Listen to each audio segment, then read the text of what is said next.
이번에 VIP 병동에 중요하신 분을 모시게 됐어요. 병원장님 아버님이십니다. 수간호사님이 그러시는데 이 일에 한 간호사가 적합할 거라고 하더라고요. 나이는 많지만 맡은 바 일 성실하게 잘하고 입이 무겁다고요. 좋게 봐주셔서 감사합니다. 근데 제가 VIP를 모실 만큼 숙달된 간호사는 아니라서요. 그런 일을 제가 해도 될지. 수간호사님이 어련히 적합한 인재를 추천했을까요? 한 간호사는 당분간 VIP 전담에 맞춰 듀티도 변동될 거예요. 가능한 개인적인 업무도 자제하고 거기에 맞췄으면 좋겠는데 가능하겠어요? 물론 그만한 대가는 따를 테니까 걱정하지 말고요. 갑작스러운 인사이동에 저는 얼떨떨했습니다. 남들보다 늦은 나이에 간호사가 된 만큼 남들보다 더 열심히 하는 모습을 보이긴 했지만 이렇게 빨리 기회가 올 줄은 몰랐거든요. 한 가지 분명한 건 이번 일을 어떻게 해내느냐에 따라 앞으로 한 간호사님의 업무가 달라질 수도 있어요. 무슨 말인지 아시겠죠? 네, 명심하겠습니다. 감사합니다, 과장님. 못해도 5년차 이상이 맡게 되는 일에 고작 3년차도 못 된 제가 들어간다는 건 어마어마한 기회였습니다. 승진 속도가 더 빨라질 수도 있고 들어보니 운이 좋으면 포상금도 많이 받을 수 있다더라고요. 부끄러운 말이지만 솔직히 돈 욕심이 났어요. 어렵게 자라 그놈의 돈 때문에 힘들게 산 세월 때문에 지금도 1,000원 한 장 허투루 쓰지 않거든요. 하루빨리 평생 가져본 적 없는 안락한 내 집을 마련하는 게 제 유일한 꿈이었고요. 적어도 한 달치 월급 정도만 더 받아도 내 집 마련에 한 달은 더 가까워지는 거잖아요. 그렇게 대단한 기세로 맞이한 VIP 병실 케어 첫날이었습니다. 병원장님의 아버지이신 VIP께서 저를 빤히 바라보시는 거예요. 제 움직임에 따라 시선을 옮기며 불편하리만큼 쳐다보시는데 이럴 땐 어떻게 해야 하는지 매뉴얼을 익히지 못해 너무 당황스러웠습니다. 확실한 건 그런 상황에서 불쾌감을 보이는 건 안 된다는 것이었죠.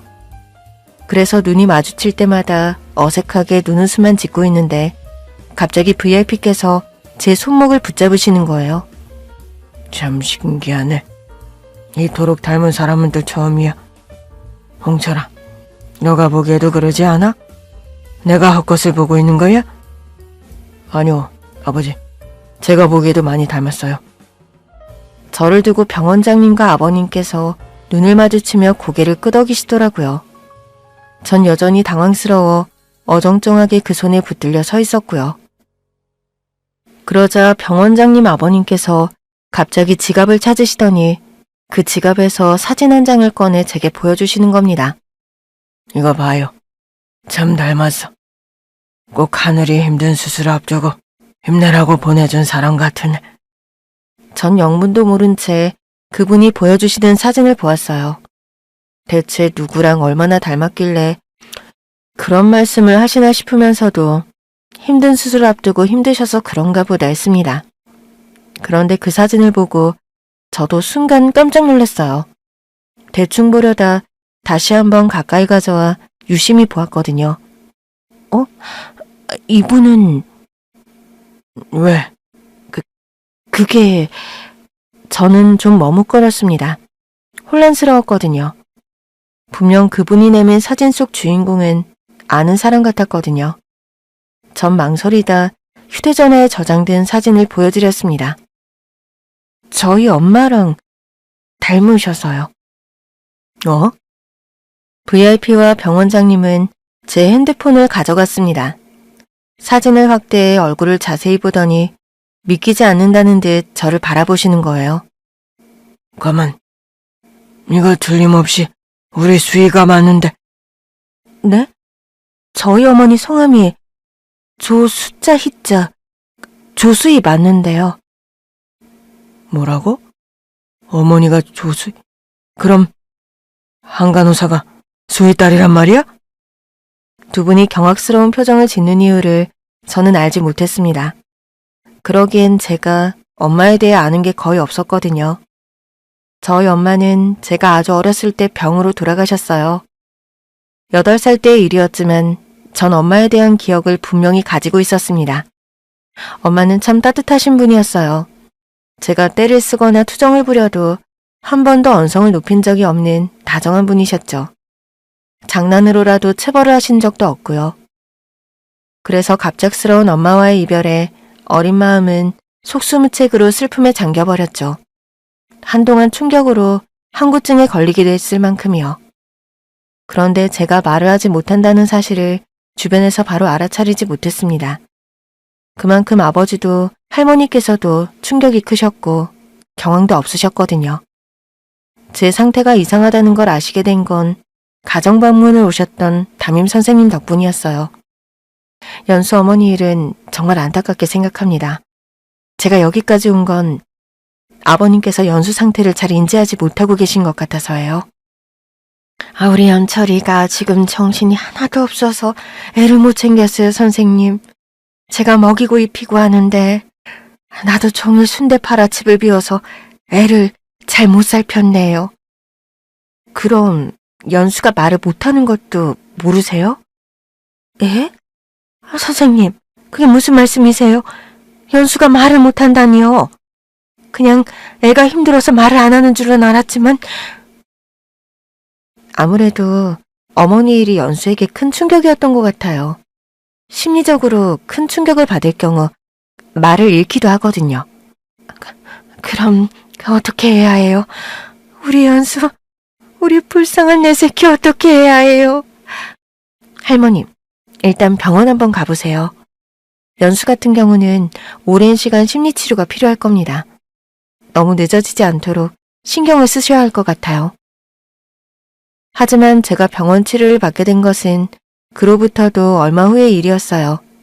아버지께서 그 소식을 듣고도 정신을 못 차리셨거든요. 아버지께서는 늘 술로 사셨고 제정신인 적이 거의 없었습니다. 당연히 일도 나가지 않았고요. 할머니 집에 있던 저는 한 번씩 할머니와 함께 집에 가기도 했는데 그때마다 아빠는 방구석에서 몸을 웅크리고 누워 있었습니다. 영영 빛이 들지 않는 어둠 속에 갇힌 한 마리의 박쥐처럼요. 할머니께서 사정해서 잠시 도시에 있는 큰아버지 집에 머물렀고 그때 병원에 다닐 수 있었어요.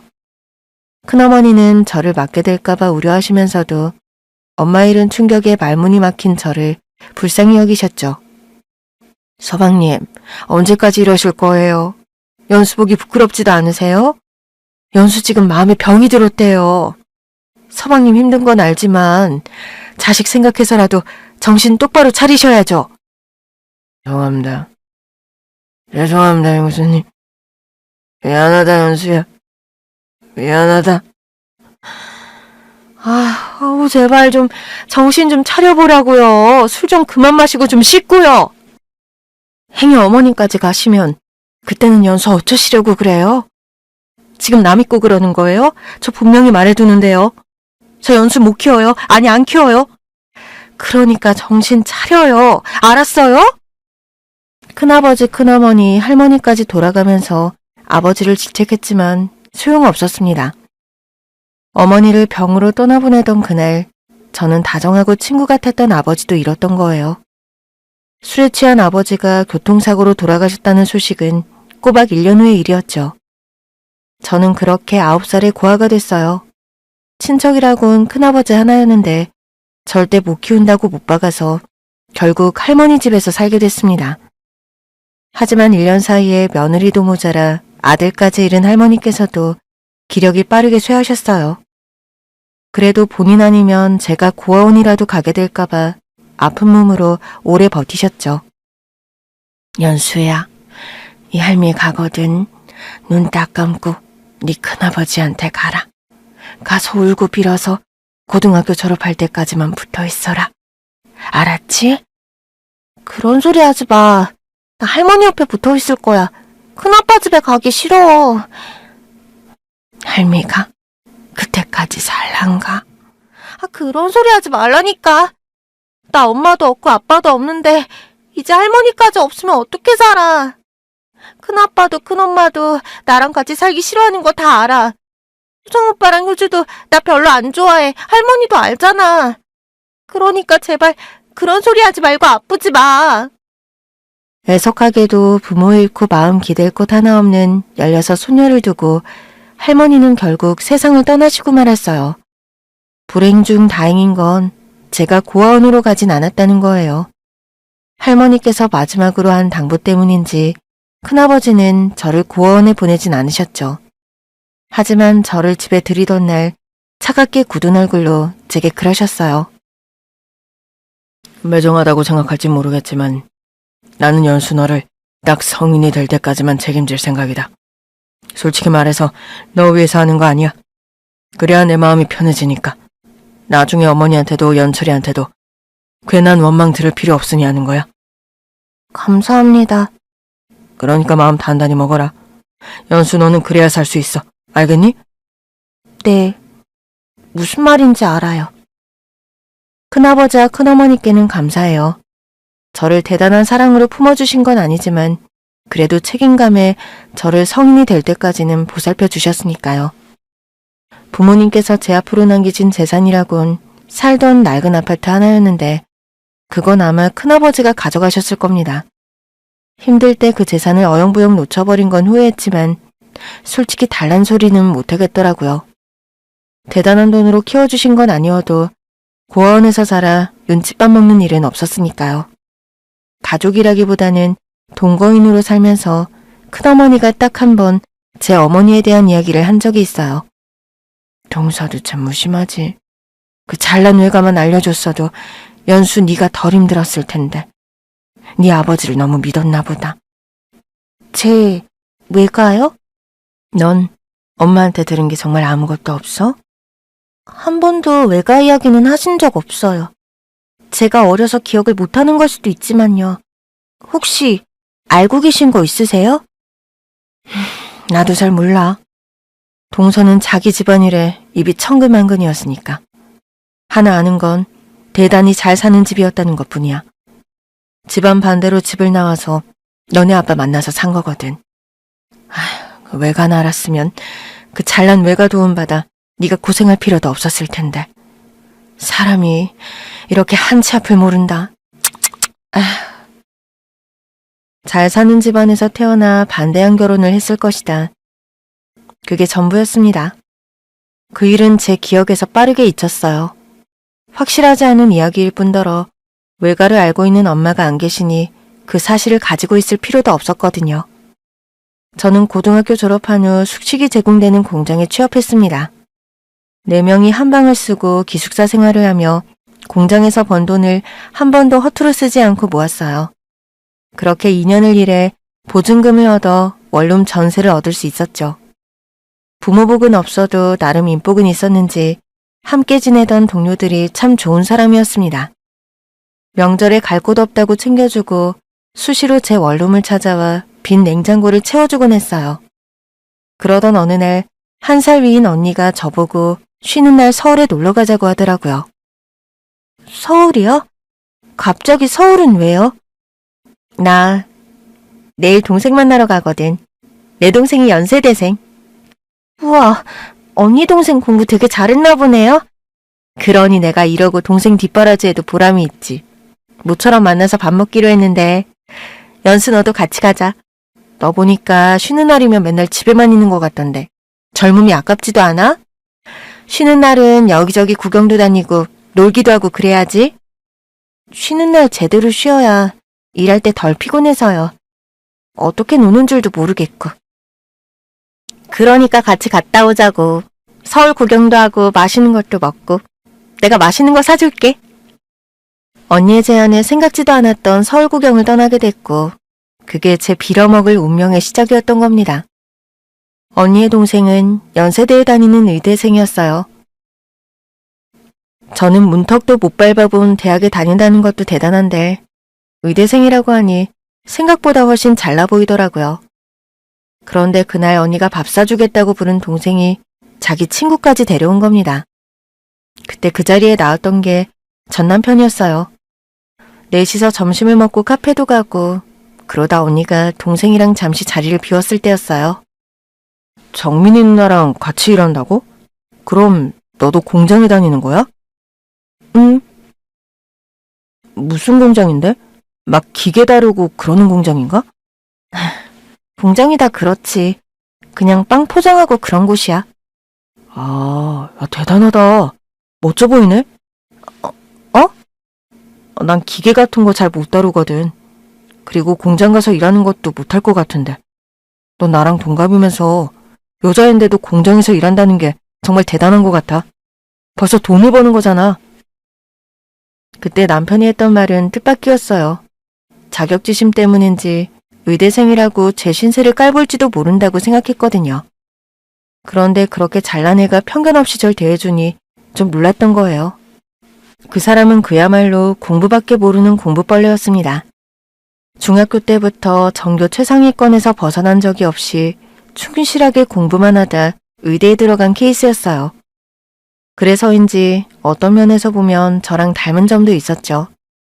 놀 줄 모르고 이성에 관심을 가질 새도 없었다는 점에서요. 그 가짜는 공통점이 저희 사이에 부싯돌 역할을 한 거였어요. 놀 줄 모르고 이성에 관심을 가질 새도 없었던 두 사람이 만나 함께 놀 줄 알게 되면서 이성인 서로에게 관심을 두기 시작한 것이었죠. 그렇게 2번, 3번 만나다 5번째 만남이었을 때 연인이 되었죠. 근데 나 궁금한 게 있어. 뭔데? 왜 나야? 솔직히 여자는 거기도 많잖아. 그것도 나같이 별 볼 일 없는 애들이 아니라 되게 잘난 애들. 연수, 너가 뭐가 별 볼 일이 없어. 적어도 나한텐 우리 학교 다니는 애들보다 연수 네가 더 최고야. 빈말도 그런 빈말이면 기분도 별로야. 거짓말 같잖아. 진짜야. 잘난 애들 하나같이 얼마나 재수없는데. 재수가 없다고? 그래, 이래라 저래라 가르치려 들기만 하고 같은 과 애들은 여자라기보다는 그냥 내 경쟁 상대야. 아무리 예뻐도 쟤를 눌러야겠다. 누르고 내가 탑이 되어야지. 그런 생각밖에 없어. 전 남편을 만나 결혼한 건 후회하지만 그 사람을 만나 첫연애했던 그 순간만큼은 부정할 수 없이 행복했었어요. 둘 다 백지처럼 하얗고 순수했었고 그 무엇도 재고 따지는 거 없이 사랑한다는 감정 하나에 충실했거든요. 젊어서 멋모를 때 불부터 결국 저는 그 사람만 믿고 상경하기에 이르렀습니다. 그 사람이 자기 자취방에서 같이 살자고 했거든요. 그게 무슨 의미인 줄 제대로 알지 못한 채 그저 매일 함께 있고 싶다는 생각에 모든 것을 정리하고 간 거예요. 근데 고작 상경한 지 일주일 만에 그 사람 어머니한테 들켜 쫓겨나게 된 겁니다. 어머머머, 아유 기가 막혀서. 민재야, 네가 어떻게 그러니? 정말로 네가 엄마 몰래 동거하고 있었단 말이야? 엄마, 나 연수 많이 좋아해. 연수랑 같이 있게 해줘. 무슨 말도 안 되는 소리야.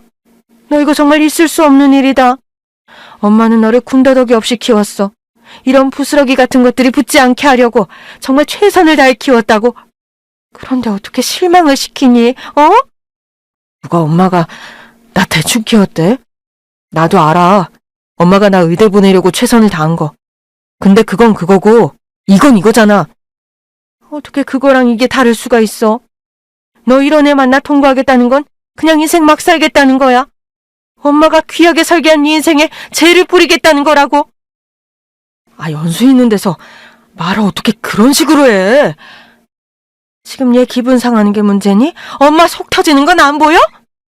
엄마가 뭐라든 나 연수랑 살 거야. 솔직히 의대 간 건 엄마 꿈이었잖아. 엄마 꿈 대신 이뤄주려고 지금까지 애써 살았어. 지금부터는 내 꿈을 이룰 거야. 뭐? 네 꿈? 의사 돼서 연수 행복하게 해줄 거야. 그게 내 꿈이야. 어머머, 아이고, 하나님 아버지, 아이고.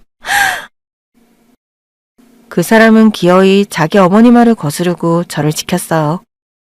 어머님께서도 안 되겠다 싶으셨는지 학비도 지원하지 않고 자취방도 빼겠다는 초강수를 두었죠. 하지만 그게 저희한테는 통하지 않았어요.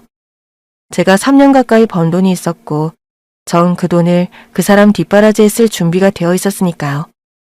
학비 보태서 공부를 시키고 남자친구가 수업 갈 때는 일해서 월세와 생활비를 벌었습니다.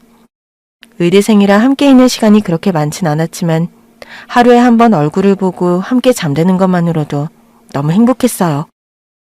너무 어릴 때 가족을 잃었던 제게 둘도 없는 내 편, 가족이 생긴 것만 같았으니까요. 그렇게 살다 보면 그 사람 가족에게도 인정받을 수 있다고 생각했고, 우리에게는 결국 해피엔딩이 찾아올 거라고 믿었습니다. 그만큼 어렵고 철없던 시절이었어요. 엄마, 아빠, 이 정도면 연수 인정해줄 때도 됐잖아요. 엄마 그때 제 자취방 빼면서 뭐라고 했어요? 두고 보라고. 이거 다 한때 불장난이라고 했죠? 언젠가는 다시 집으로 기어 들어가서 잘못했다고 빌 거라고 했죠? 근데 봐요. 결국 나 졸업시킨 거 연수예요. 연수가 나 먹이고 재우고 학교 졸업까지 시켰다고요. 그런데도 인정 안 해줄 거예요? 그 조건 없는 희생이 먹혔다고 생각될 때도 있었어요. 남편이 학부를 졸업하고 정식으로 결혼 허락을 받으러 갔을 때 결국 두 분은 인정할 건 인정하셨거든요. 군대까지 햇수로만 7년을 뒷바라지한 것이었어요. 결국 시부모님은 두 손 두 발 다 들었다는 듯이 저를 며느리로 받아주셨죠. 지성이면 감천이라고 결국 그런 날도 오는구나 싶어 결혼 허락을 받고 돌아온 날 둘이 얼마나 울었는지 모릅니다. 그런데 사랑도 사람도 변하더군요. 남편은 레지던트 생활을 시작했고 저는 시집살이를 시작했어요. 그게 결혼의 전제 조건 중 하나였거든요. 내가 너 하나부터 열까지 다 다시 가르칠 거 생각하면 아주 골치가 아프다. 그래도 너는 내가 시키는 대로 다 해야 해.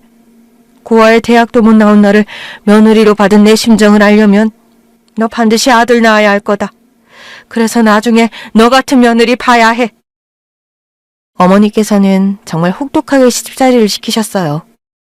요즘 같은 시대에 도시에 살면서 일주일에 2번씩 5시에 일어나 새벽 시장을 보내고 삼시세끼를 꼬박꼬박 칠첩 반상으로 차리게 했습니다. 솔직히 요리하는 건 그다지 어렵진 않았어요. 제가 7년을 어떻게 보냈는데요. 그래서인지 시부모님께서도 제가 차린 밥상에 혼수 두는 일은 거의 없었습니다. 집안일도 뒷말 나오지 않게 깔끔하게 잘했고요. 트집을 잡으래야 잡을 수가 없었을 거예요. 그런데 시간이 갈수록 저도 어쩔 수 없는 문제가 생긴 겁니다. 연수 너 아직도 소식이 없니? 네? 무슨 소식이요? 아휴, 너는 가끔 그렇게 사람 답답하게 굴더라. 눈치가 왜 이렇게 없어? 정식으로 시골려 산지 1년이나 됐는데 왜 애 소식이 없냐고. 아, 그건 저도 너 설마 피임하는 건 아니지? 아니에요. 저희 나이도 있고 민재 씨도 아이 얼른 갖는 걸 원해서 피임은 생각지도 않았어요. 그때부터 어머님이 저를 보시는 눈빛이 좀 더 차갑게 변했습니다. 시부모님 닭달만 아니면 저는 좀 차분하게 아이를 기다리고 싶었어요. 뭐든 급하게 하다 보면 되려고 하는 일도 잘 안 되는 법이잖아요. 그런데 자꾸 눈치를 주시고 애가 안 생기는 이유를 저 때문이라고만 하니 답답하고 화도 나더라고요. 민재야, 우리 가서 검사 좀 받아보자. 무슨 검사? 무슨 검사는 무슨 검사야. 난임일지도 모르니까 검사 제대로 받고 준비하자. 어머님 자꾸 부부관계 물으시는데 대답하는 것도 너무 민망하고 빨리 아이를 가져야 그만하실 것 같아. 문제가 있으면 병원에 가서 얼른 원인을 찾고 해결해야 아이가 빨리 생기지. 그럼 너 혼자 가면 되잖아. 어? 나한테 문제가 있을 거라는 거야? 내가? 그거야 검사해봐야 알지. 야, 나 문제 없어. 내가 밤에 한 번이라도 문제 있었던 적 있어? 그런 문제가 아니잖아. 부부관계에 문제가 없더라도 정자가... 나 의사야. 지금 의사한테 임신 과정 설명하려는 거야? 민재야, 너 왜 그렇게 까칠하게 굴어? 아이가 안 생기는 부부끼리 이런 대화도 못해? 내가 병원 가서 검사하자는 말이 그렇게 기분이 나빠? 남편은 인상을 구기며 대답하지 않았습니다. 마치 제가 자기를 굉장한 모욕이라도 준 것처럼 말이에요. 남편 말로는 그게 남자의 자존심을 뭉개는 말이라고 하더라고요. 그럼 어떻게 해결하느냐고 하니 일단 기다리래요. 언젠가 아이가 오지 않겠냐고요. 본인은 종일 밖에 나가 있고 어머님이 직접적으로 이야기 안 하니까 그렇게 말할 수 있겠죠. 종일 어머님과 한 공간에 있으면서 왜 아이가 생기지 않냐고 질책받는 건 저니까요. 처음엔 자존심 문제라고 해서 기다려줬는데 매일같이 비난을 받는 게 너무 힘들어 결국 크게 싸웠습니다. 내일 병원 가. 예약해놨어. 바빠. 박민재! 목소리 낮춰. 우리만 사는 집 아니야? 너 왜 그렇게 이기적이야? 너 대체 왜 그래? 내가 이기적이라고? 이기적이잖아. 지금 애 안 생겨서 어른들한테 받는 비난 오롯이 내 몫이야. 아이를 나 혼자 갖니? 부부가 같이 노력해야지. 어떻게 나한테만 이걸 다 짊어지게 해? 아휴, 안현수, 너 진짜 사람 질리게 한다. 뭐? 내가 분명히 내 문제 아니라고 했지. 나 의사야. 내가 내 상태도 모를까봐? 너나 가봐, 너나. 야, 솔직히 내가 이 말까지는 안 하려고 했는데 우리 같이 산 세월이 거의 10년이 가까운데 실수로라도 애 한 번 안 생긴 거 좀 이상하다고 생각하지 않아? 무슨 의미야?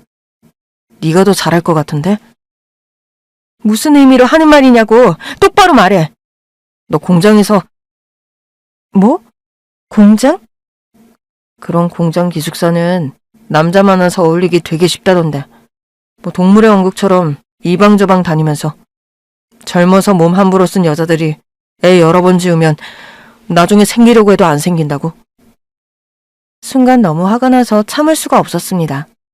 그냥 모든 게 믿기지가 않았어요. 남편의 입에서 그런 말이 나왔다는 게 꿈만 같았죠. 이성적으로 생각할 겨를도 없이 남편의 뺨을 후려쳤고 순간 남편도 당황해 저를 쳐다보더군요. 그때였어요. 갑자기 문이 벌컥 열리더니 얼굴이 빨갛게 달아오른 시어머니가 들어왔죠. 방금 그거 무슨 소리냐? 어머니, 너 설마 우리 민재 때린 거야? 어머니, 그게 아니라요. 정신 나간 것? 미친 것! 어머님은 저를 세차게 때리기 시작했습니다. 머리채를 쥐어잡고 흔들면서 등어리 할 것 없이 마구 손찌검을 하셨어요. 그 사이에도 남편은 어머니를 제지하지 않고 그저 방관하더군요. 울면서 그게 아니라고 항변했지만 누구도 들어주지 않았어요. 문제가 있어도 너한테 있지? 어떻게 우리 민재를 걸고 넘어질 수가 있어? 민재 하는 말 하나 틀린 거 없다. 너 그 공장에서 지내면서 몸으로 어떻게 굴렸을지 우리가 어떻게 알아? 말 아니에요. 저 남자 만난 거 민재가 처음이었고 한 번도 제 스스로에게 떳떳하지 않은 행동 한 적 없어요. 내가 이래서 근본 없는 것은 집에 들이는 게 아니라고 했어. 어떻게 손부터 나가, 어떻게 된 게 무식하게 폭력을 쓰냐고. 너 참말 말고 내일 짐 싸라. 어머니, 급이 맞아야지, 급이. 어렸을 때 학생이라 그냥 살았다 치자. 너 같은 애가 우리 민재처로 의사 사모로 살 수 있을 것 같니? 민재 얼굴에 먹칠이 나지. 어디 모임에 데려가기라도 할 수 있겠냐고. 너 잘 생각해라. 더 늦어지기 전에 결단을 내려야 할 거야. 너 많은 나이도 아니야. 네 직업에 채우니 뭐 문제겠어? 그 후 제 결혼 생활은 완전히 달라졌습니다. 그전까지는 남편이라도 제 편이라는 생각에 견딜 수 있었는데 이젠 남편도 제 편이 아니었어요. 연락도 없이 외박하는 일은 부지기수였고 제 연락에 답도 제대로 하지 않았죠. 집에 들어오지 않아 속옷이며 갈아입을 옷을 챙겨 병원에 찾아간 날이었어요. 저는 지금도 그날을 잊지 못합니다. 남편이 다정히 동료 여의사에게 눈을 맞추며 머리칼을 정리해주며 웃고 있었어요. 한눈에 봐도 단순한 동료 사이로 보이지 않았죠. 한때 저에게만 보여주었던 그 다정한 모습이 이제 남의 것이 된 겁니다. 저를 발견한 남편의 표정은 차갑게 굳더군요. 세상에서 가장 경멸스러운 사람을 대하듯이 말입니다. 왜 시키지도 않은 짓을 해? 민재야, 하나만 묻자. 내가 뭘 잘못했니? 뭐? 나는 아무리 생각해도 너한테 이런 취급을 당할 정도로 잘못한 것 같지 않거든? 병원 가서 난임검사 받아보자고 한 거? 그게 나를 그렇게 벌려보듯 경멸스럽게 쳐다볼 일이야? 연락도 안 받고 집에도 안 들어오고 내가 너한테 대역죄라도 지은 것처럼 그럴 일이야? 돌려묻지 않았어요. 남편도 할 말이 없었을 겁니다. 그냥 잔뜩 인상만 찌푸린 채 애꿎은 벽만 쏘아보고 있더군요. 제가 귀엽고 대답을 듣겠다고 쳐다보고만 있자 결국 남편의 입에서 듣고 싶지 않았던 말이 나왔어요. 연수, 너 뭐 같은 줄 알아? 개 같아, 개. 뭐? 자기 세상이 온통 주인밖에 없는 개. 그래서 집에 오면 기다렸다는 듯이 달려들어서 나갈 때까지 사랑해달라 관심 달라 쳐다보는 개. 좋아, 좋다 이거야. 근데 연수야, 세상엔 자기 세상을 만들어가는 여자들이 참 많아. 보면 존경스러울 정도로 어떤 세상을 만들었을까 궁금하게 만드는 그런 여자가 될 순 없어? 네 세상은 온통 나뿐이잖아. 나는 나밖에 없는 세상은 궁금하지 않다고. 다른 여자한테 관심이 있다는 말을 그런 식으로 하네? 야, 한윤수! 많이 배웠다고 그럴싸하게 포장하려고 하지 마. 결국 너 나한테 흥미 잃었고 새로운 여자에 관심 생겼다는 의미인 거 다 아니까. 그래, 네 마음대로 생각해. 잘난 여자들은 다 재수없어서 경쟁 상대로만 보인다던 남편이 이제 그 여자들이 멋있대요. 남편의 마음이 레지던트 생활을 하는 동안 그렇게 변하는 줄도 모르고 저는 그저 시부모님 눈에 들려고 안간힘을 쓰고 있었던 겁니다. 결국 남편은 이혼 서류를 보냈고 어머님은 기다렸다는 듯이 사인하라고 압박하더군요. 저는 그 어떤 현실도 받아들이지 못하고 인정하지도 못했는데요. 나 이대로는 못 나가. 이혼도 못해. 그럼 뭐 어쩌라고? 이렇게 평생 살래? 나 너 이 집에 있으면 안 들어올 거야. 따로 집 구해서 살 거라고. 그런데도 너 우리 부모님 모시고 살래? 나 너 뒷바라지만 7년 했어. 공장에서 번 돈에 너 학교 다닐 때 나는 하루에 10시간씩 일하면서 생활비 학비 다 벌어서 너 의사 만든 거야. 그거 보상해. 뭐? 야, 너 아니었어도 나 의사 됐어. 너 때문에 집에서 지원 못 받은 거라고. 그러니까 그때 안 쓴 돈이라도 내놓으라고. 너 같은 새끼한테 쓴 내 시간 보상하라고. 그 돈을 받는다고 해도 절대 그 시간은 보상되지 않을 겁니다. 하지만 그렇게라도 보상받고 싶었어요. 그런데 그 사람은 끝끝내 그 어떤 보상도 해주지 않았어요. 시집살이를 시작해 그 사람 명의로 된 재산은 무엇도 없었거든요. 기껏해야 2천만 원 주더군요. 사실혼 관계로 치면 10년 가까이 살았는데도 그 사람이 의사가 될 동안 저는 남은 게 하나도 없었어요. 막상 이혼이 코앞에 닥치니 너무 두려웠습니다. 이건 아니라는 생각이 들었어요. 민재야, 내가 미안해. 내가 잘못했어. 야, 왜 이러냐 진짜. 내가 다 잘못했어. 내가 다 잘못한 거야. 그러니까 민재야, 우리 다시 생각해보자. 내가 더 잘할게. 내가 병원 다니면서 아이 가지려고 더 노력해볼게. 나도 더 멋진 여자가 되려고 노력해볼게. 네가 무슨 수로? 어? 대학도 안 나와 할 줄 아는 건 집안일에 밥하는 것밖에 없는 네가 대학병원 의사보다 더 멋진 여자가 어떻게 되겠다는 건데? 너 그거 말고 할 줄 아는 거 공장 다닐 때 배웠던 빵 포장밖에 더 있어? 민재야. 그만하자. 인정할 건 인정하고 우리 이미 끝났어. 무슨 일이 있어도 돌이킬 수 없게. 그때 그 비참함은 어떻게 말로 다 표현할 수가 없습니다. 이혼하지 않고 버텼다면 더 비참했을 게 분명해요. 2천만 원 가지고 이혼해서 찜질방에서 보낸 그 하루가 아마 제 인생에서 가장 밑바닥에 처박힌 하루였을 겁니다. 휴대전화 목록을 훑어도 오랫동안 남편만 바라보고 살았던 탓에 연락할 사람도 없더군요. 그러다 문득 휴대전화에 넣어놨던 부모님 사진을 보게 된 거예요. 죽고 싶다는 생각이 들었는데 제가 이 꼴로 두 분을 뵌다면 그 두 분이 어떤 심정이실까. 그 생각을 하니 죽지도 못하겠더라고요. 그때부터 정신 차리고 다시 예전의 저로 돌아왔습니다. 고향으로 내려와 300에 30짜리 방 하나 얻어놓고 뒤늦게 공부해 지방의 간호대에 들어가는 데 성공했어요.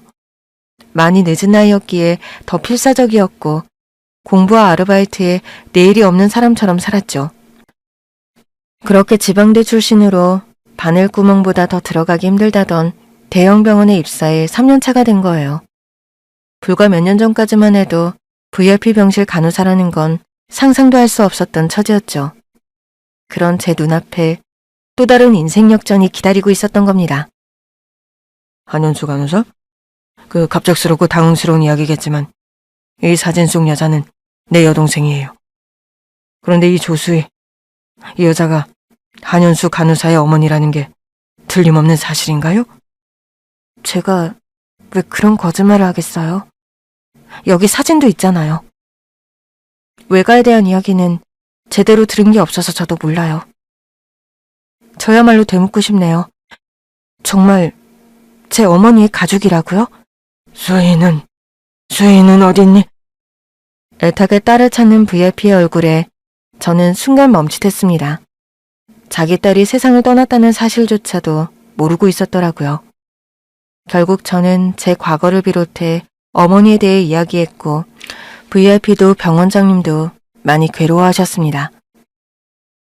알고 보니 제 어머니께서도 반대한 결혼을 하셨더라고요. 능력 없는 남자와 도망쳐 저를 낳고 살다가 그렇게 세상을 떠난 것이었어요. 그렇게 애비 곁을 떠났으면 잘 살기라도 할 것이지. 그 젊은 나이에, 그 아까운 나이에. 그 두 사람은 오랫동안 아무 말도 하지 못했습니다. 그리고 한참 뒤에 저를 따로 부르더니 조심스레 유전자 검사를 하고 싶다고 하더군요. 해서 나쁜 것이 없으니 검사에 응했고 정말로 그 VIP가 제 외할아버지라는 게 밝혀진 거예요. 수희를 정말 꼭 닮았구나, 연수야. 결국 자식 이겨먹겠다고 버텨서 후회하는 건 부모인 것 같아. 이제라도 내 딸한테 마저 주지 못한 사랑, 내 소녀인 너한테 주고 싶어. 뭐든 말해라. 뭐든 줄 테니 너한텐 하나도 아깝지가 않아. 할아버지께서는 제게 집과 차를 해주셨습니다. 아무것도 받지 않겠다고 필요한 게 없다고 한사코 마다했지만 제가 여전히 월세살이하고 있다는 걸 아시고 막무가내로 밀어붙이시더라고요. 하루아침에 병원장 조카가 된 제 인생이 얼떨떨한데 근사한 브랜드 아파트에 입주한 후에는 정말 신데렐라라도 되는 기분이었습니다. 지난날의 그 비참한 과거가 하나도 생각나지 않을 정도로요. 그런데 그게 끝이 아니었어요. 10년 묵은 체증을 뻥 뚫을 수 있는 절호의 찬스가 온 거예요. 한현수, 당신이 여기 왜 있어? 설마 이 병원 간호사인 거야? 네가 간호사가 됐다고? 민재, 너가 어떻게... 한창 신데렐라가 된 기분에 취해 있을 때 그 병원에서 전 남편을 만난 거예요. 전 남편은 저희 병원에 스카웃되어 온 의사였죠. 저도 전 남편도 얼마나 당황했는지 모릅니다. 그때부터 다시 그 끔찍한 예전 기억이 떠오르더군요. 다행인 건 그때처럼 지옥도 아니었고 오히려 마음에 여유가 생기니 웃기기만 하더라고요. 이제야 좀 사람 구시라고 사나 보네. 야, 무슨 수로 이 큰 병원에를 들어온 거야? 우리 이렇게 따로 대화하고 그럴 사이는 아닌 것 같은데. 적당히 모르는 체 하면서 지내는 게 어때? 에이, 쿨하지 못하게. 아직도 쌓아둔 감정이 있나 보네. 7년도 더 된 일인데. 근데 하나만 짚고 넘어가자. 네가 나한테 그런 말 할 레벨은 아니지? 난 의사고 넌 간호사인데. 괜히 내가 너한테 나쁜 마음 먹어서 애써 잡은 귀한 일자리 뺏게 만들지 마. 말 조심하라고. 전 남편은 대놓고 빈정거리더군요. 더는 네가 알던 내가 아니다. 제 변한 처지를 보여주며 응수하고 싶었지만 그냥 상종하지 않기로 했어요. 그 사람과 더 얽히고 싶지 않았으니까요. 동료들에게 둘이 붙어있는 모습을 보여주고 싶지도 않았고요. 한쌤, 혹시 박민재 선생님 알아요? 네? 아니요. 왜요? 아니, 둘이 이야기하는 걸 몇 번 봐서요. 아니에요. 우연히 만나서 우리 병동에 대해 묻길래 이야기해준 것뿐이었어요. 아, 그럼 다행이에요. 괜히 얽히지 마세요. 왜요? 박 선생님 소문 되게 별로 안 좋아요. 병원에 온 지 얼마나 됐다고 간호사들 상대로 저급한 농담에 추파 던지는 걸로 유명해졌어요. 괜히 얽혀서 좋은 사람 아닌 것 같으니까 조심하세요. 아, 감사합니다. 이미 병원엔 남편에 대한 안 좋은 소문이 퍼지기 시작했습니다. 진작 재혼했을 줄 알았는데 그때까지도 혼자 사는 모양이더라고요. 결혼 생활 중에도 제가 없던 자기 일터에서 어떤 사람이었을지 눈에 빤히 보이더군요. 그러던 어느 날이었어요. 우연히 병원장님인 외삼촌을 만나 이야기를 나눈 후 헤어졌죠.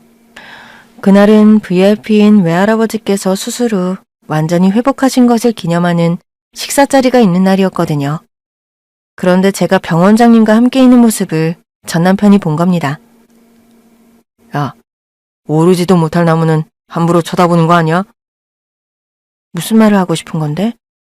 나랑 헤어지고 나서 인생 바꿔보려고 작심했나 보지? 무슨 말이 하고 싶은 건지 모르겠는데 난 너랑 헤어진 것 자체만으로도 인생이 바뀌었어. 그것도 아주 좋은 쪽으로. 그럼 거기서 만족할 것이지. 왜?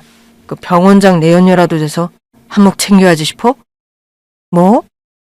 조심해. 보는 눈도 귀도 많은데 그렇게 흘리고 다니다 애써 얻은 직장 잃지 말고. 보는 애 뭐만 보인다고. 내가 너를 정말 너무 몰랐다. 네가 이렇게 수준이 낮은 줄도 모르고. 나한테 충고할 시간 있으면 네 인생이나 한번 돌아봐. 반성도 하고 후회도 좀 하면서. 너 혹시 쓸데없는 기대 같은 거 하고 있는 거 아니지?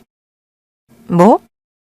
병원장 내연녀가 되든 나랑 재결합하든 이 병원이 네 인생 역전의 키가 될 거라는 기대? 아, 맞아. 이 병원이 내 인생 역전의 확실한 키는 맞는 것 같다. 근데 신경 쓰지 마. 너랑 재결합은 죽어도 아니니까. 기가 막혀 더는 대꾸하지 않고 무시하고 지나가는데 전 남편은 마치 제 속을 다 꿰뚫어보고 있다는 듯 웃더군요. 어쩌다 저런 남자를 만나 내 소중한 20대를 다 허비했을까. 인생 정말 비싸게 배웠다 후회가 되더군요. 하지만 그런 남자에게 휘둘리는 것 자체가 앞으로의 미래도 허비하는 일이 될까봐 그냥 무시했어요. 그런데 결국 그 남자는 스스로 자폭하는 길로 가더군요. 저에 대한 안 좋은 소문을 슬쩍 흘리고 다녔고 그게 병원장님의 귀에도 들어갔거든요. 전 어쩔 수 없이 그 사람과의 과거를 밝히게 됐습니다. 병원장님은 불같이 화를 내며 당장 그 사람을 불러오려고 하더라고요. 아니 외삼촌, 그냥 자리 한 번만 마련해 주세요. 자리? 그딴 놈한테 자리까지 깔아줘야 해? 아마 병원장님께도 그 편이 좋을 거예요. 사람의 밑바닥을 확인해야 인사처리에도 도움이 될 테니까요. 어쩌면 전 더 극적인 순간이 필요했었던 것 같아요. 그 사람이 하늘을 날고 있을 때 그 날개를 뚝 잘라버릴 수 있는 그 순간이요. 그 사람이 다니던 병원에서 우리 병원으로 온 이유는 하나였어요. 과정의 센터장까지 욕심이 많았는데 원래 병원에서는 경쟁자가 많아 힘들었었거든요. 병원장님의 부름에 그 사람은 김치 국물을 마셨을 겁니다. 그랬으니 싱글벙글 귀에 걸린 입이 병원장님과 나란히 앉은 저를 보자마자 다물어졌겠죠. 어서와 박 선생. 예. 근데 한 간호사님이 여긴 왜? 나한테 귀한 사람이라 불렀네. 그거 불편한가? 아니요, 그건 아닌데. 남편은 저를 슬쩍 훑어보며 기분 나쁜 미소를 흘렸습니다. 역시 내 말이 맞았어. 내연녀가 확실하구나. 그런 생각을 하고 있는 게 분명한 얼굴로요. 병원장님은 그 자리에서 병원에 도는 소문에 대해 물었어요. 간호사들에게 던지는 저급 농담과 추파에 대해서만 캐물었죠. 그러자 전 남편은 길길이 날뛰며 누가 그런 헛소문을 내고 다니냐고 항변하면서 저를 노려보더군요. 마치 자긴 아무것도 한 게 없는데 제가 나쁜 소문을 만들어서 억울하다는 눈으로요. 우리는 박 선생한테 기대가 컸는데 자리 잡기도 전부터 그런 추분에 휩싸이면 우리 쪽에서는 많이 곤란하지. 정말 억울합니다. 친해지려고 그런 거지 어떤 나쁜 의도가 있었던 것도 아니에요. 저를 음해하려고 하는 누군가의 계략이겠죠. 이 병원에 박 선생 아는 사람이 누가 있다고 그런 헛소문을 내겠어. 그럼 아예 없는 이야기가 나왔다는 거야? 행동거지 똑바로 해. 괜히 말 나오는 순간 약속된 과장 자리 물거품처럼 사라지는 거니까.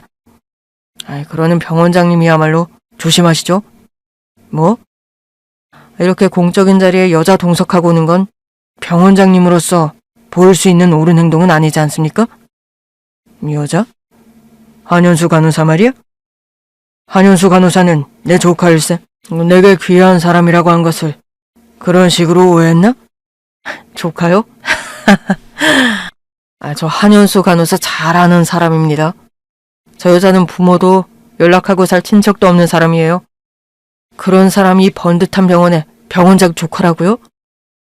그럴싸한 변명을 준비하시지 그랬어요. 어쩐지 능력도 없는 여자가 어떻게 이 큰 병원에 간호사로 들어왔나 했더니 처음부터 연이 깊었나 보네요. 말 조심하게. 지금 자네 한참 선 넘는 거야. 병원장님이야말로 선 넘으셨어요. 확실하지도 않은 소문을 가지고 저를 이상한 사람으로 만들었지 않습니까? 그럼 그 소문에 떳떳하다는 것이군. 만약 아니라면 어떻게 할 텐가? 진짜 더러워서. 지금 저 여자 말 듣고 저 몰아내게 하시려는 겁니까? 다 알아요. 저 여자가 저에 대해서 어떤 식으로 이야기했을지. 근데 저도 가만히 있지 않을 겁니다. 이 자리에 같이 나오신 거 실수예요. 두 사람 사이 어떤 사이인지 저 이거 공론화할 거거든요. 이봐, 박민재 선생. 하고 싶은 대로 하세요. 두 사람의 갈등이 극에 치달은 순간 저는 그 사람에게 하고 싶은 대로 하라고 했습니다. 그러자 그는 가짠다는 표정으로 비웃더군요. 야, 한현수, 착각하지 마. 지금 입고 있는 옷도 가방도 다 병원장님한테 받았지? 그러고 차려입으니까 네가 뭐라도 되는 줄 알아? 내가 경고했지. 경고망동해서 귀하게 얻은 일자리 뺏게 하지 말라고. 너야말로 경고망동하지 마. 나중에 울면서 후회할 것 같은데. 진짜 선 넘네. 어디 두고 보자. 누가 울면서 후회할지. 전 남편은 스스로 날개 하나를 잘랐고 머지않아 추락할 게 분명해 보였습니다. 이튿날부터 제가 병원장의 내연녀라는 소문이 파다하게 퍼졌고 병원 내에서 자체 조사가 들어갔어요. 확실하게 전 남편이 흘린 소문이라는 증인을 모아 병원장님은 전 남편을 상대로 소송을 준비했고요. 그렇게 밝히려고 했던 건 아닌데 제가 병원장님 조카라는 사실도 동료들에게 밝히게 됐죠. 필요하면 유전자 검사지를 보여주었고 대외적으로는 처음부터 그 사실을 숨기고 일을 했다는 식으로 알렸어요. 똥줄이 타기 시작한 전 남편이 저를 찾아온 건 병원장님의 고소장이 도착한 후였습니다. 야, 한현수. 잠깐 이야기 좀 해. 정말 그게 사실이야? 네가 진짜 병원장님 조카라고? 야, 나한테 그런 말 한 적 없잖아. 내가 너한테 나에 대해 전부 말했다고 생각해? 나도 너 이런 사람인 줄 모르고 살았어. 피차 쌤쌤 아니야? 뭐? 야, 알았어. 알았으니까 나 고소 이것만 좀 어떻게 해줘. 내가 왜? 누구 때문인데? 너가 그런 식으로 나를 오해하겠잖아. 내가 뭘 어쨌는데. 너 혼자 망상하면서 소설 쓰고 오해한 거지.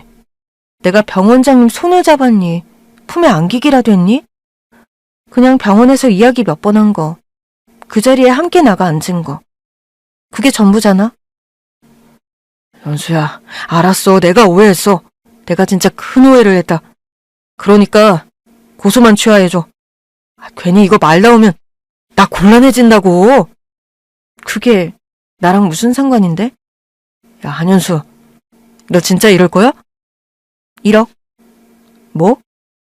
내가 너랑 살면서 학비랑 생활비로 쓴 돈, 그거 1억으로 퉁쳐줄 테니까 내놔. 그럼 내가 외삼촌한테 고소 취하는 말해볼게. 1억? 너 지금 장난해? 장난 같아? 그럼 간도. 1억이면 대형 병원장한테 고소당해 이 바닥에 소문 깔려 암담해진 미래에 비하면 껌값 아니야? 너 머리 좋잖아. 계산기 잘 두드려봐. 전 그 남자가 저한테 절대 1억을 주지 않을 거라는 걸 알고 있었어요. 여러 날 1억과 자기 미래를 저울질하며 괴로워할 일도 알고 있었죠. 그로부터 며칠 후 병원으로 전 시어머니까지 찾아왔더군요. 화장실이 급한 사람처럼 몸을 비비꼬면서 전에 없이 다정한 목소리로 제 이름을 부르면서요. 어머, 연수야. 오랜만이다. 잘 지냈니? 무슨 일이세요? 아니, 우리 민지한테 이야기는 들었어. 가족 찾았다며? 무슨 용건이시냐고요? 연수야, 너 나한테 서운한 거 많은 거 알아? 근데 그땐 나도 어쩔 수가 없었다. 자식 앞길에 큰 돌덩이가 있으면 그거 치워주고 싶은 게 부모 마음 아니겠니? 네가 아직 자식이 없어 내 마음을 모르겠지만 이번에도 그 돌덩이 하나 치우려고 너 찾아온 거야. 같은 말을 여러 번 하게 하시네요. 그래서 저한테 용건이 뭐냐고요? 표정 하나 안 변하고 쌀쌀맞게 굴자 전 시어머니도 표정 관리가 힘들어 보였습니다.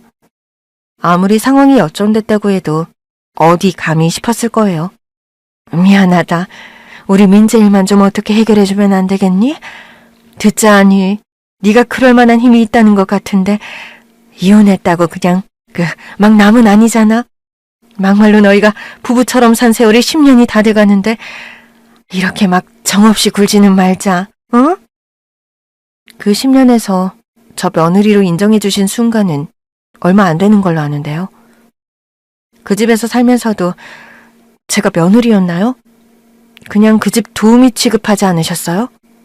아니, 너는 왜 그걸 그렇게 오해를 하니? 다 그게 너 가르치려고? 저 그 집에 살면서 어머님한테 배운 거 하나도 없어요. 이런 거 너무 불편하네요. 다시는 찾아오지 않으셨으면 좋겠어요. 민지한테 곤란한 일이 생기면 그건 제 탓이 아니라 자업자득, 자기가 자초한 일일 테니까요. 너 진짜? 전 시어머니께서는 결국 자기 성질을 이기지 못했어요. 순식간에 제게 손찌검을 하셨고 분을 못 이겨 부들부들 떨었죠. 그 광경을 주변에 있던 사람들이 목격했고 그 목격자 중에 병원장님도 계셨다는 게 그분에겐 불행이었죠. 제가 그분을 폭행으로 고소하면서 제 지옥의 문지기였던 그 모자를 나란히 법정에 세울 수 있었습니다. 전 시어머니는 벌금형에서 끝났지만 병원장님의 이미지가 크게 훼손된 것을 고려해서 전 남편은 집행유예 선고까지 받았어요. 당연히 병원에서도 잘렸고 아마 그만한 대형 병원 취업은 앞으로도 어려울 겁니다. 물론 의사니 어디서든 밥 벌어먹고 살겠지만 분수도 모르던 욕심을 꺾어버린 것만으로도 만족해요. 모든 게 끝났다고 생각했는데 며칠 전 남편에게 또 연락이 오더군요. 전화번호도 바꿨는데 아무래도 병원에 남은 지인이 있는 모양이었어요. 그 사람은 연애 때 함께 찍은 사진과 제가 써준 편지를 찍어보냈더군요. 이미 떠나간 후에 후회하는 것만큼 미련한 짓도 없다는 거 알아. 그런데 연수야, 난 우리 사이가 끝났다고 생각하지 않아. 잠시 역경이 있었을 뿐 우리 사이의 오해는 언젠가 반드시 풀릴 거라고 믿어. 우리 정말 많이 사랑했잖아. 가진 것 하나 없이 둘만 남았어도 행복을 만들 수 있었던 시절을 함께 보냈잖아. 그런 우리가 어떻게 완전한 이별이란 걸 맞이할 수 있겠니? 생각 바뀌면 연락 줘. 언제까지든 기다릴게. 소름 끼치고 황당한 그 문자 하나에 그나마 남아있던 아주 작은 추억마저도 더럽혀진 것 같았습니다. 상대하지 않고 문자도 삭제하고 차단했는데 며칠 후 번호를 받고 또 연락이 왔더라고요. 다시 돌아갈 생각은 추호도 없습니다. 근데 자꾸 그런 연락이 오니 여기서 더 어떻게 통쾌하게 받아치면 좋을지 고민하게 되더라고요. 1억 주면 생각해볼게. 남자친구 생겼어. 나 결혼해. 어떤 식으로 해야 전 남편이 그 쓸데없는 희망에서 벗어나 단념할 수 있을까요? 친구 없이 전 남편만 보고 살아서 이런 의논할 사람이 없습니다. 여러분께서 지혜를 좀 빌려주세요. 끈떨어진 연신세가 된 거머리 같은 전남편. 어떻게 하면 후련하게 떼어낼 수 있을까요?